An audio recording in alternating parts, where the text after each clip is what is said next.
55వ దినోత్సవ వేడుకలు ఘనంగా జరిగాయి.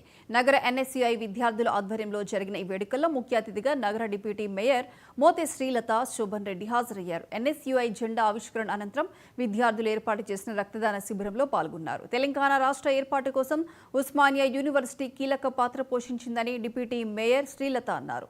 అనేక మంది విద్యార్థుల త్యాగాలు, బలిదానాల ఫలితంగానే తెలంగాణ సాధ్యమైందని పేర్కొన్నారు.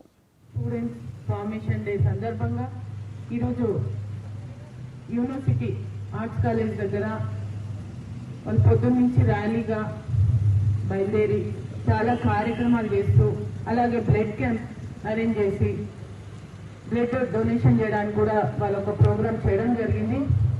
ఇది చాలా మంచి ప్రోగ్రాము. ఇక్కడ ఉన్న ఇందాక శోభన్ రెడ్డి గారు మాట్లాడినట్టు ఎన్ఎస్యుఐ స్టూడెంట్స్ మాట్లాడినట్టు యూనివర్సిటీని మాత్రం మనం చాలా అభివృద్ధి చేసుకోవాల్సి ఉంది. ఈ విషయమై మన ముఖ్యమంత్రి రేవంత్ రెడ్డి గారి దగ్గరికి తప్పకుండా తీసుకెళ్లాలని, స్టూడెంట్స్ అందరూ కూడా కాలేజీలలో ఏమైనా రిపేర్స్ ఉన్న కాలేజెస్కి కూడా చాలా కొన్ని సంవత్సరాల నుంచి కొన్ని ఏళ్ళ నుంచి ఉన్న యూనివర్సిటీ కాబట్టి చిన్న డ్యామేజెస్, చిన్న హాస్టల్స్కి, వాటర్స్కి అన్నిటికీ కూడా చిన్న ప్రాబ్లమ్స్ చాలా ఉన్నాయి యూనివర్సిటీలో. వాటన్నిటిని కూడా పునరుద్ధరించాలని, ఇంకా వందల సంవత్సరాలు ఉండే యూనివర్సిటీ, ఇలాంటి యూనివర్సిటీ మన తెలంగాణలో అతి ముఖ్యమైన యూనివర్సిటీ ఇది.